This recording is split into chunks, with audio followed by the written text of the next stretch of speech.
can you heal your own body? Or you want to put that control in your doctor's hands?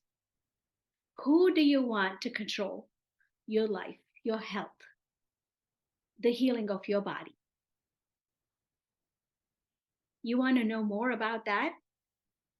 You then continue watching this until the end to listen to a life journey of Dr. William Cooper, cardiothoracic surgeon. Hey, changemakers, are you open to transforming into a healthy and a happy you?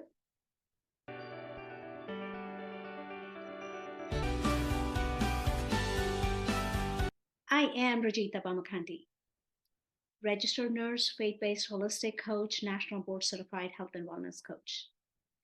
If you want to develop healthy habits for life, one step at a time, then click the red subscribe button and the bell icon now. Welcome, Dr. Cooper. I don't have to really introduce you. I want you to let our audience know your journey, where you are from, how you got into medical school and, been into cardiothoracic, and you've been practicing surgery for quite a while. And now you are in this different mode, health. Yeah. Yeah. Yeah. Thank you so much, Rajitha, for having me. I'm Dr. William Cooper. I am a cardiothoracic surgeon. I was born and reared in a small town in southern Missouri called Hayti, Missouri. That's spelled Hayyti. I was there for 18 years till I graduated high school, and then I moved to Kansas City, which is where I am today. We're doing this program with you. Went to college and medical school here. I went to a combined 6-year BA MD program at the University of Missouri in Kansas City. So I was a doctor, had my undergraduate degree and MD degree in 6 years. So I've been a physician since 1992. You guys can figure out my age from that. But I've been in medicine a very long period of time. I had some wonderful experiences throughout that period of time. But one of the things that really led me to where I am now is that, just as we have discussed before, I saw myself doing so much more than just doing surgery. Surgery was or is a calling. It's something I actually enjoy. Enjoy doing. It's almost, and I say this, not to sound sort of trite and callous, but it's like a hobby to me. And if you're really into something and you care about it so much, what I do is no different than the guy who loves to go fishing and is its passion. That's what I do. I mean, and of course I know operating on someone's heart takes a lot more than that. But I always wanted to do something that was much broader than one surgery at a time. I wanted to do something that I could touch literally thousands, perhaps even millions of lives one day through my experiences, and sharing those experiences, sharing my thoughts, sharing my expertise, advice. And so that's sort of what put me on a path. There's a lot more to it, but that's sort of in general, at a 30,000 foot view, what put me on this pathway to really developing a business around the idea of health and wellness and partnering with patients on their journey. Wow. So you physically touch the hearts and Yes. you're spiritually touching the hearts. Absolutely. That's correct. That's a great way to put it. And that's what I really truly believe, because, I got on this spiritual pathway, just in full transparency, I will tell you that. So part of my journey along the way, I was also military, Army reservist, since 1985 up until 2019. So 35 years I was associated, affiliated, did 4 tours, in 2 in Afghanistan, 1 in Iraq. And I'll tell you, after that first one in Iraq, and then also one here in the States, after that first one, I was really, I suffered from PTSD. I mean, in my own way. And really, that started my journey. I had to really get in touch with what was happening here. Okay. I had experienced in my life a lot of loss and trauma from death. My mom died when I was 14 years old, and she was 46, pancreatic cancer. My youngest sister died when she was 27. This was in 1999. She had undiagnosed diabetes and went into the hospital with DKA, died a week later. DKA, for those who don't know what that means, is diabetic ketoacidosis. Basically, it's a toxic form of diabetes when your blood sugar rises to a level that it starts creating acid in your bloodstream, a very, very dangerous condition. And she didn't survive that. 2001, literally one day after 9/11, my next to oldest sister died, massive heart attack. Oh, no, I'm sorry, not heart. She'd had a heart attack 4 years earlier. She died after surgery in Atlanta. And, where I was working at the time at Emory, Crawford Long Hospital, formerly Crawford Long, now Emory Midtown Hospital, died postoperatively after having open heart surgery. And fast forward 2007, 45-year-old brother who was one of a set of twins. He dropped dead of a massive heart attack at 45 years old. And fast forward again, 2012, my oldest brother died of end-stage AIDS. I haven't seen an AIDS patient in, 25 or 30 years. I see people with HIV all the time, but the vast majority of them are treated and controlled, and it's like a chronic illness now. But he died of AIDS in 2012. And then my oldest sister died of ovarian cancer in 2000, the day after Christmas in 2014. So that's sort of been, I would say, not to live their lives, but embedded in each one of those stories is just about everything that's wrong with our healthcare system. You've got, the personal responsibility, lifestyle choices, unhealthy eating, cigarette smoking, drinking too much, all kinds of stuff. But you also have the institutional issues of lack of access, no insurance, distrust, mistrust, incompetence, malpractice, negligence, you name it. In each one of those, my family stories, I could identify something from a global perspective that is out of alignment with what we really truly see as an ideal healthcare system. And so, you toss all of that onto now going into, at least all of that had not happened at the time, but at least at that time in 2003, when I was deployed to Iraq, I'm like, oh gosh, I've had two sisters die now. My mom's dead. I'm going to die early. This is just my mechanism of dying. And so when I came back, I really was the only place I really sought refuge was when I operated, because guess what? The psychologists and people tell you that, in my operating room, there can only be A days, okay? Meaning every day has to be a day. There can't be B or C or D days because somebody might die unnecessarily, okay? So you're matching your dopamine and your vigilance, that hypervigilance, with the environment and what it requires. But when you're just riding in traffic or when you're in a mall, you don't need that hypervigilance, but that's what I was experiencing. And so I really realized at that time that I really internalized external things that really I have no control over. So that put me on the journey of really starting to get in touch with me. I wrote a book, Heart Attack, Truth, Tragedy, and Triumph. And I didn't realize what I was doing at the time. I was really writing my own sort of story so that my kids could know that I was a real person, and know who I was, what I did on a daily basis, because they were very young at the time. And so you go through all those things that you didn't really understand. You name it, how that stress just affects your life and how you're triggered by events that have nothing to do with you. I remember, I'll never forget one Christmas during that period of time from 2004 to 2010. One Christmas in there, we went to the mall, took the kids to the mall. We're just doing Christmas shopping, as a lot of families do. And my son's, I just kind of went in, I sat down, and, I told my wife, y'all go ahead and go. And my son at that time was probably maybe 5 years old. He said, yeah, Daddy doesn't like malls. He's going to sit right there. I was like, wow. I was like, he's been paying attention to me. He's been a pain, and he's been basically understanding that energy. You know, there's no one smarter than a child. You're the smartest you are is from the day you were born. You get dumber every day after that. Okay. If you're not in tune and aware to what's really happening to you. So I was like, man, that's pretty powerful. And so that along with just, these night sweats and night terrors and things that I was having, and then you try to pad it with excessive drinking and other illicit things. You just, I've never, not drugs or anything like that, but it really starts to begin to literally kill you. Stress will kill you. Okay.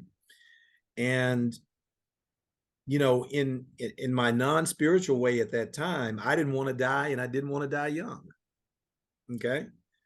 I have a whole different perspective on that now. But it did lead me. I had every test you can imagine. You're in healthcare, Rajitha. My heart's good. My brain's good. I don't have cancer. I had every test every year that you could imagine. I go to my friends and say, Coop, you're fine. You're okay. But the one part of me that wasn't okay was this. Mm. And how this was processing things outside of me. And so that in 2010 really got me on. I went to the VA there in Atlanta. I was formally diagnosed with post-traumatic stress. I hid it very well. I didn't really hide it, but it just, when I was working was fine because I needed that. I needed work to kind of, keep me moving. But it was, late at night or, on the weekend driving in traffic and having panic attacks and things like that where it was not appropriate. Okay. Completely out of sync with who I was. So I was literally allowing events and things that were not real to literally kill and control my life. So I went to the VA. I went to their, what they call the TRP, their trauma recovery program, and formally diagnosed. It was one of the most enlightening things ever, because there's something about understanding a problem and understanding you have a problem that's very empowering. It gives you that power to say that, you know what, I know what this is now. I got this. That's the thing about spirituality, Rajitha, because if you begin to understand that you are more, much more than your mind and your body, and you begin to disidentify or de-identify with the physical and the mental, and start now identifying with what you and I know as the soul, that immortal energy power source, whatever you want to call it, that's connected to something that's much bigger than you, and that you can also tap into as like a computer, believe it or not, you believe it, and have that now control your destiny, wherever that destiny may be. That's very, very enlightening. I didn't have that understanding in 2010. But, they teach what they call in vivo and in vitro, these things. I called it meditation because I realized that's what it really was. Some of it's pretty nerve wracking because you have to dictate to yourself very scary things and then have to listen to it over and over and over. It's a desensitization over and over and over again. I'm like, man, if I am crazy, if I'm not crazy, I'm going to be crazy after this. But it was very powerful desensitization in terms of going through that and really beginning to understand what was happening. That got me to really thinking about the nature of thought and the nature of just this whole realm of not even quantum physics to me, but although quantum physics now is we're beginning to be able to explain it through quantum physics. Okay. The things that we can't see, touch, or measure. But it got me thinking, and really, it got me sort of going down this pathway of becoming a seeker of truth, becoming a seeker of who I am and what I'm about. I introduced myself here as William Cooper. I'm so much more than that. I'm so much more than a heart surgeon. We all are. We are not our things. We are not our badges. We are not our degrees. We are so much more than that. You imagine the power in this world if everybody really believed that and began to understand it. And and so that's kind of the pathway I got on. I really started, I in 2015, I told you the story. I went to India. I read this book. I started some very kind of basic meditation practices after the VA recovery program. I never was on any medications or anything, or anything like that. It really was just through my own commitment and to doing better. Okay. Willpower doesn't work. You can't will it, because wills is that it will, the opposite of will is won't. Okay. And so will is connected to won't. So you won't, you can't will it to death. It's not going to work. Will it to go away. Um, so yeah, that started me on the pathway. I started really thinking about spirituality. I started really contemplating this whole idea of religion and how messed up it really is. So no disrespect, but religion has got some problems. Okay. So I am not at all a religious person anymore. I consider myself part of the Christian faith. All right. The whole Christian faith that Jesus himself, I think, implied that he didn't really want you to create, but man created it anyway. So yeah, and so it really got me into meditation. I started with transcendental. I learned the transcendental techniques. I moved on to there to sort of start thinking about um, yoga practices from an asana perspective and movement type yoga, and more so than what Americans think about yoga in terms of you're just doing all these funny contortions. Yoga is really about going inside. It's about really connecting that physical movement with the spiritual self. And, so that got me interested in Tai Chi to some extent. I've practiced a little Tai Chi, but it's all about that rhythmic. And it is something that's very, very spiritual and energetic about all of that. So yeah, that's, and so where I am today, my spirituality is deeply part of my daily practice. I'm up at 5 a.m. every morning. I used to pray for my patients and do all that, but I realized that's not it. No. I only pray for guidance. I only pray for realizations. I don't pray for health and wealth and all that other stuff. Because guess what? You don't have to pray for that. Okay. That's already part of what you have been given already, if you just believe it. And so it's a pathway, it's a journey. And it's a very, very, and it's not hard by any stretch of the imagination. It does take commitment, however, and discipline.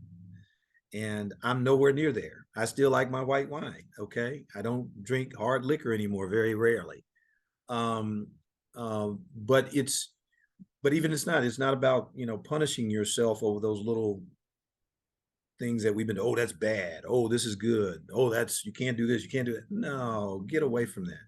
So I've gotten away from that. And I'm really now on a pathway, Rajitha, of really discovering who I really am from a very deep spiritual, energetic perspective, and understanding that whatever that is that we are connected to, that we call God. I like to refer to it as God. God is really a very limiting term, honestly, because it's so much more than what we see as this person with a long white beard sitting on a throne somewhere. That's not it.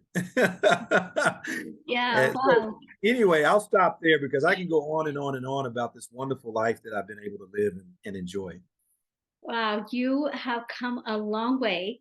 You Yeah. know, all the trauma that you had within you, you Hmm. had one or two choices. You would have said, okay, I have all this trauma. I can't live in this misery. You know, I I need to wallow in this misery, all this loss that I have suffered, and this already, the stress that I have and all that. But instead, you chose to take control of yourself by first looking at it like, yes, I have a problem. Let me see what I can do. And you went in with that open intention of changing your trajectory. You Hmm. said you have that control. Yes, you had all these events that happened. what do most of us think, right? Oh, you have heart disease in your family. Yes, you're going to get it. That's what we believe in, right? That's what we have been programmed. Because when we go to a doctor, you are a doctor, first thing we get the medical history. What's your family history? More than asking, what is your lifestyle? What is your history? How do you live? What It's the family history. That's where things are drawn from. Oh, you have a family history of high cholesterol, so you are going to get high cholesterol. Why don't you just prophylactically be on, the medication? That's what we are programmed to, right? Yeah. Yes. That is one part. And the other one I wanted to ask you, you know we hear, so now we go to the doctor and the doctor treats, especially last couple years with COVID and all of that, so much of um, trauma that we have seen. Things, we're not in the control. We don't know, especially in the beginning, what we were treating. And when the physicians were going into the room, or the nurses, whichever healthcare provider, going in with that fear, okay, am I going to get this? What is this virus? With that type they are treating. So how is that affecting, like, whether that's then or even now, without, like, okay, you're just going in, looking at it, asking them, okay, what's your family history, what did you come in for? All right, your back pain, let me write you a prescription. So is that really helping us heal and improving our health and our life? Let's say if I go in as a patient, I just get this prescription written, and I don't know, is the physician fully involved in how I feel, or, what is going on with me in terms of treating me? Yeah. Let me address. I was sort of smiling there when you were talking about the family history. I can't tell you the number of times I've come in and said, "Well, mama had this or daddy had that," and here's my response to that: that was their disposition. It is not your destiny. You have the power to change that. So we have to break this idea of clinging and attachment to someone else's disposition. We have to break the idea of being attached to the idea of death. It's where our ego works. Our ego is working constantly to keep us from dying, something that cannot be prevented. Think about how really, if you want to think about it in a logical way, you can't prevent it. It's going to happen at some point. You can extend the time, okay, but it's going to come at some point. So why get caught up in, reacting to the future? The future is not now. All you have right now is now. Okay. Your second point about the prescribing and the allopathic approach to, quote, healing. It's an illusion. I'm sitting here as a surgeon telling you it's an illusion. We're not healing anything. We may be, to some extent, correcting an error, okay, to some extent, but we're not really healing anything. I just think about my surgery, for example, okay? I can correct an error with a bypass or a new valve or anything, but have I really healed? No, because if I had healed it, wouldn't have had to replace it. I wouldn't have had to do the bypass, right? Okay. So I think one of the things, and I think this is just not medicine, okay, that is missing in our collective consciousness in this world today. And I think if we ever get to a point where we can separate the idea of a spirit self from the political power grab of religion and begin to teach spirituality across all disciplines, this world is going to be an unbelievable place. Unbelievable place. But right now, our collective consciousness fuels what? Think about it. With medicine, we treat one thing and we have to give another medicine to treat the side effect of the one thing, the medicine that was treating the other thing. Right?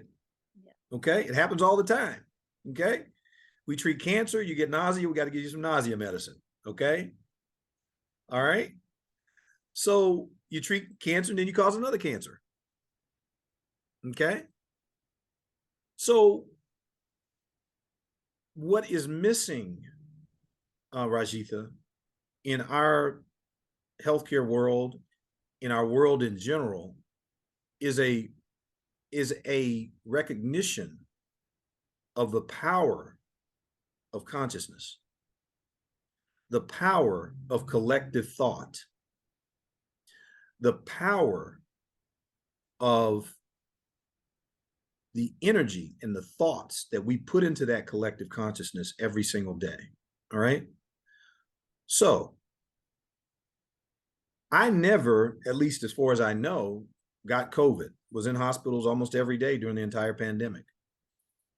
I never believed that I was going to get COVID. I never accepted that. In fact, I didn't even think about it as, you know, I knew it was very dangerous, and I understand it from, you know, where we are, but I never believed that I would get it, you know, with or without a vaccine. Okay. And so I think when you talked about these physicians and nurses and people going into the room with the quote fear, again, part of that is creating exactly what you don't want inside of you. One of the principles of karma says what you resist will persist. Okay. I think that's the principle of creation. Okay. If I'm not mistaken, I got to remember, I can't remember all the details of all of them, but it says what you resist will persist. So what does that mean? That means we have to start accepting our faults, if they are faults, accepting our whatever disposition, whatever that means, but just this acceptance. And so for me, part of my journey here now, I've gone from this mind control thing, which I started out very early. There was this sort of, not an epiphany, but just a gradual kind of understanding of what's happening here. Okay. And then I remember telling one of my spiritual friends and teachers that, hey, look, you know, I feel like I just hit this brick wall. Now I'm in this mode of saying, wow, this realization now that there's a whole nother world here that I haven't tapped into because I've been so hung up on the intellect and controlling. And I'm slowly now detaching myself from that intellect. And so one of the things that I do when you want to connect it to what I do in my practice as a surgeon is there's this it's probably a better way to put it is not an apathy, but there is a dispassionate connection to love. Sounds crazy, doesn't it? Wow. Because it's an unconditional type of love and reverence for life. And so I try to create that aura of energy around me in everything that I do, particularly in my professional life. I'm working on how I do that in my personal, non-professional life, and how I do that around my friends, and how I give them that sense of peace and energy around it. And you can only do that, you know, as strange as it seems, you've got to detach yourself emotionally from them to be able to love them, if that makes sense, with compassion and unwavering commitment to that.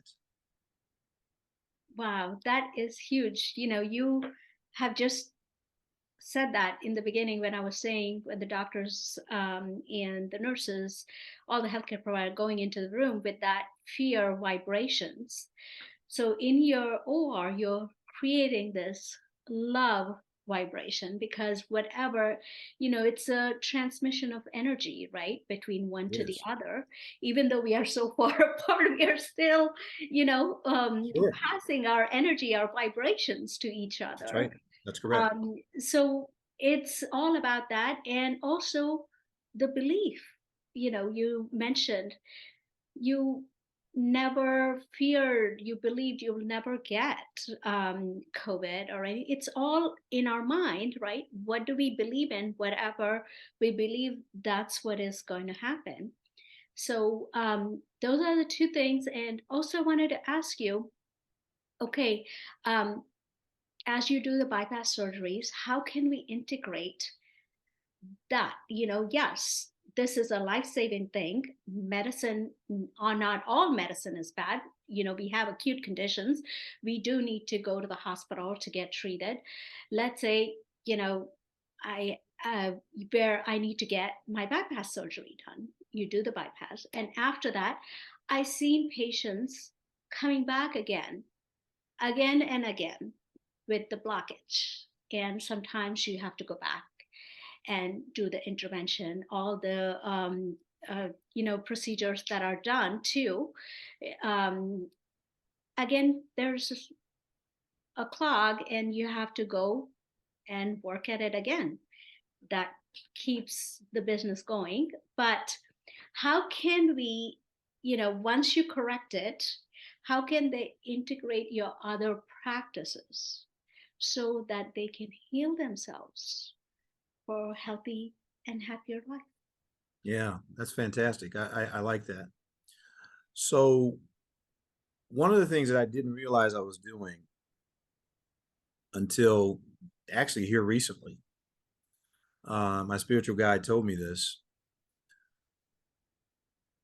as part of my purpose, okay, as part of my contribution to our collective consciousness. One of the things that I do with all of my patients is I don't want to just touch them with my surgical skills and my medical knowledge. I want to touch them with my spirit. Mm. So I typically, because most Western culture are familiar with the concept of God, after my first encounter with all of my patients, I always say, God bless you. I have found those three words to be extremely powerful because of their connection to the concept of God. But if I can use that to actually give them some sense of peace and reverence for their life, then I have partially done my job. Okay. And so that is my goal with every single patient encounter that I and almost in now it's becoming, Rajitha, in terms of my practice, it's becoming almost automatic in every instance and relationship. Even here sitting here with you. Every time as as I think the Buddha described it as right speech, right thought, right action. Um, every single time now, it's not always been this way. I have to do it sometimes with myself. Traffic is still a little stressful for me. When somebody jumps over, I always get that little thing in my gut. You probably get it too. And then I have to stop myself, say, whoa, whoa, whoa, whoa, whoa. Don't let them control you. You got this under control. You see them. If they do something crazy, you're prepared to adjust. No need to get upset with them, because you're really just getting upset with yourself. You're getting upset with your unpreparedness to respond to whatever they may do that may be crazy. Real deep. But I try to now, as part of my spiritual pathway and journey, is really cast that spiritual light on just about everything I say and do. It's hard in some cases, okay? Because oftentimes people are talking to you and you want to completely just break it down. But what I've learned to do in those situations is become a great listener. Just listen. Just listen. But then I've also become a better asker of questions, okay? Because I think the questions will allow them to think differently, perhaps. Okay. And so in my practice, and it's become almost this constant state of meditation, particularly when I'm in the operating room. Okay. I'm literally at times completely engulfed in the moment through meditation. Practically, there's chants. I'm chanting Om. I'm chanting Om Padme Hum. The Buddhist chant. Some of them are Hindu based. I literally. Sometimes I'm doing mantras. I'm sitting there. I'm thinking as I'm actually operating. I am not the body. I am not even the mind. I am not the body. I am not even the mind. So what I'm doing there is actually calling on a higher, the real me, that energetic me, that consciousness me that's not, I'm just using these hands, I'm using this brain and this mind and the information that I've stored in both.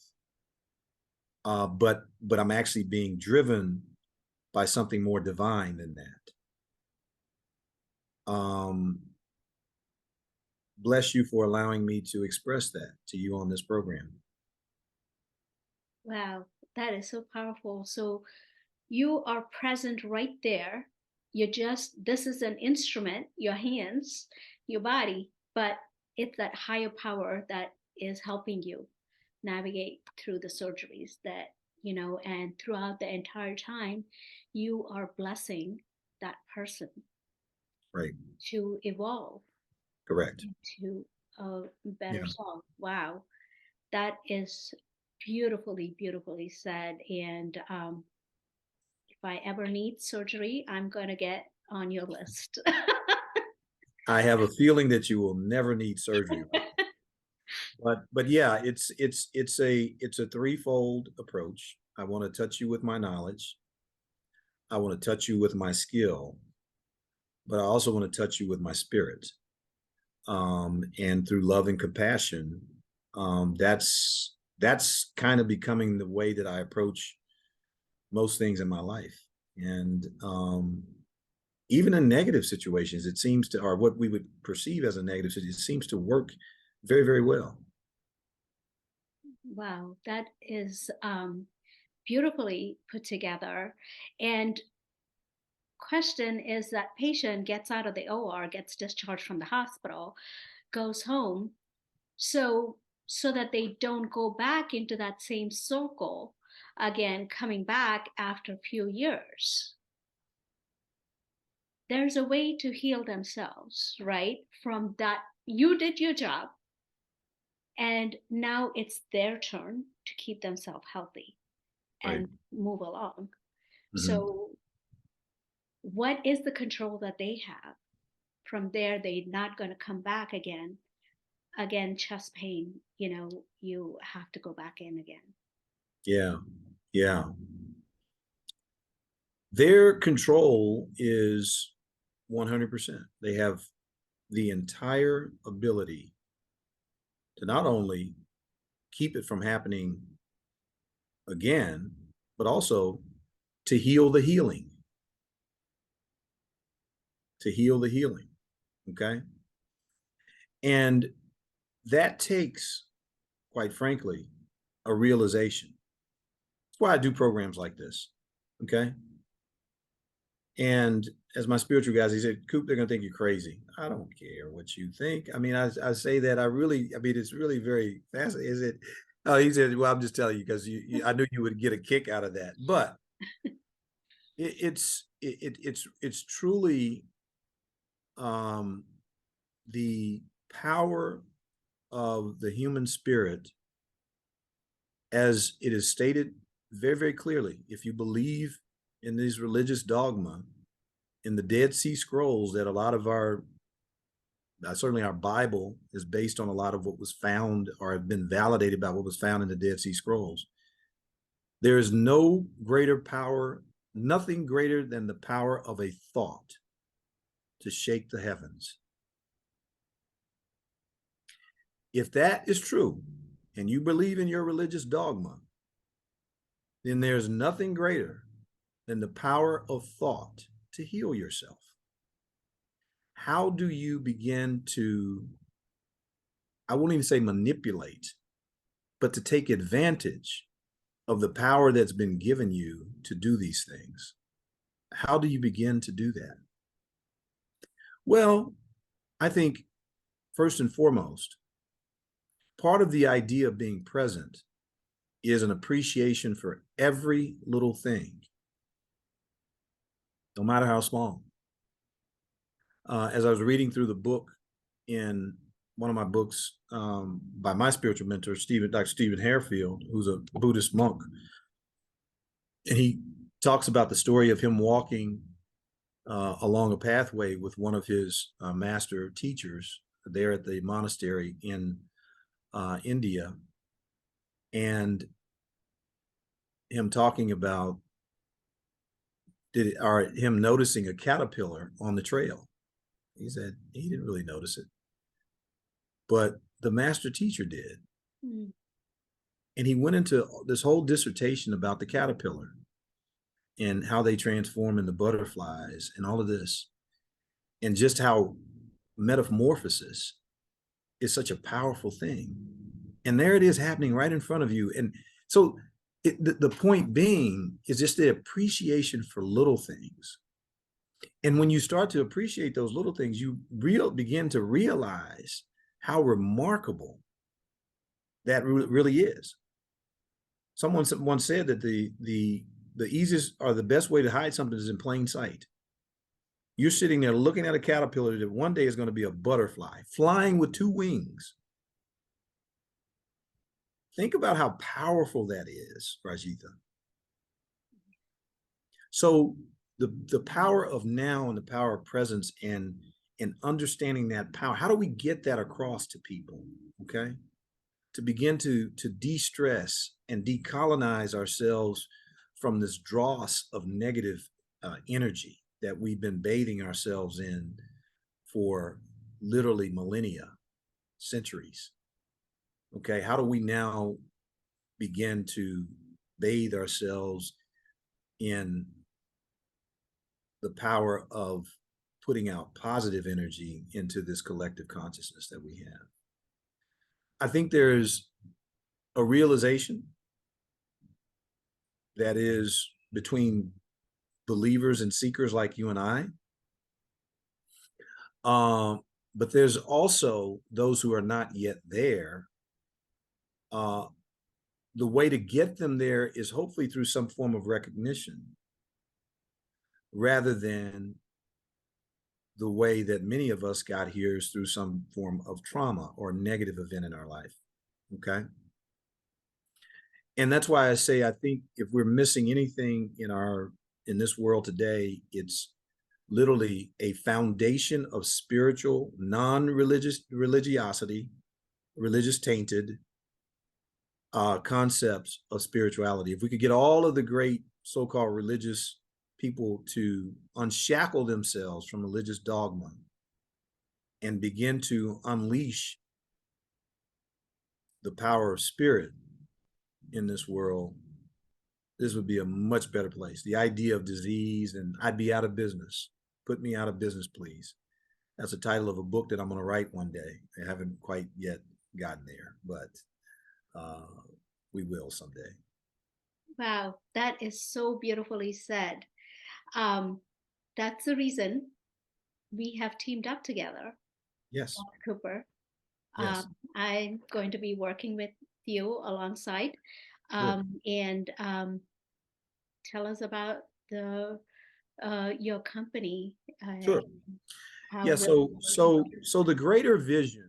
So my company is called Primo Health Partners, and there's power in words. So those words were given to me from a divine source, and the Primo stands for Professional Resource for Independent Medical Opinions.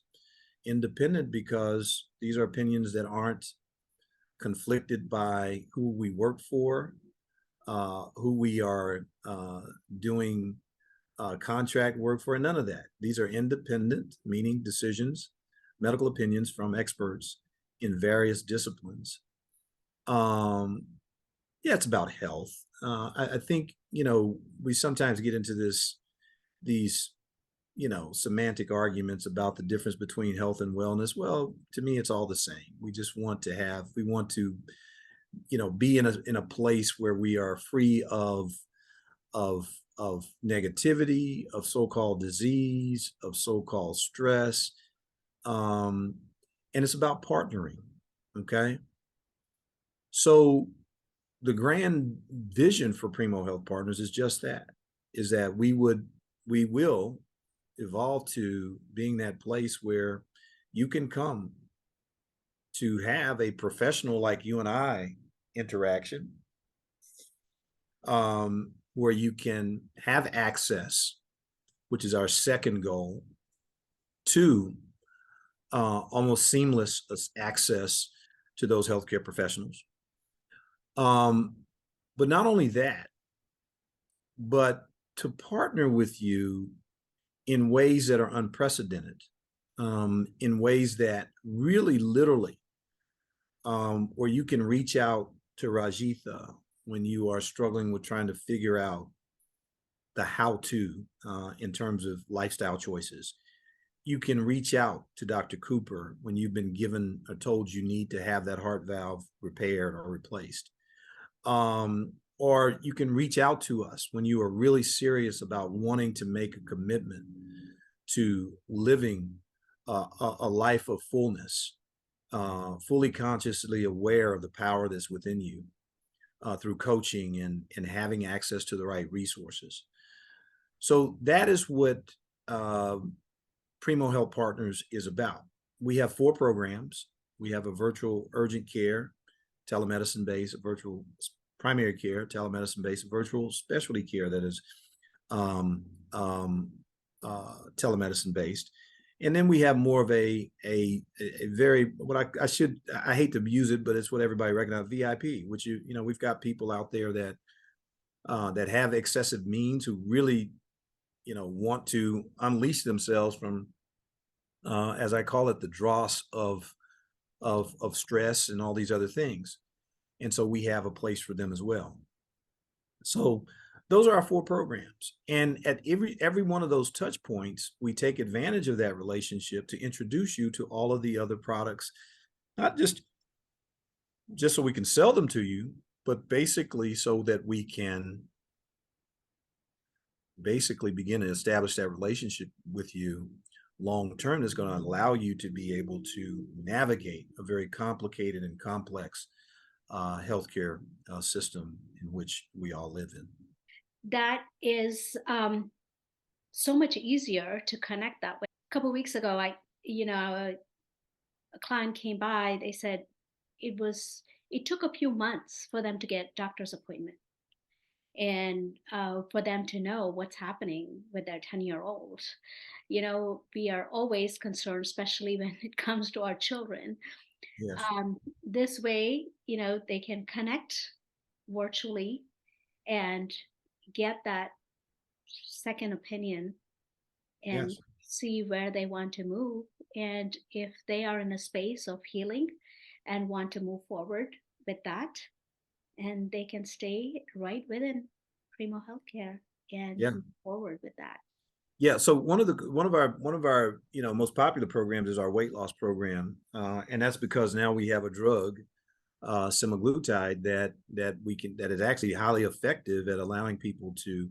But I tell all of my clients and patients, I said, because the question comes, how long am I going to be on this? How am I going to pay this money for this? Well, that is totally entirely up to you. Okay. And so what my comment to them is that, you're you can make yourself dependent upon this. I mean, just look around. I mean, high blood pressure, high cholesterol. We're dependent because we have not developed our own power that's already there in us that we've been talking about to heal ourselves. We haven't truly tapped into it and allowed it to express itself and manifest in a positive way for us. So if you don't do those things, and I'm very explicit with my patients about this, then yeah, you're going to be dependent upon this to maintain this weight going forward.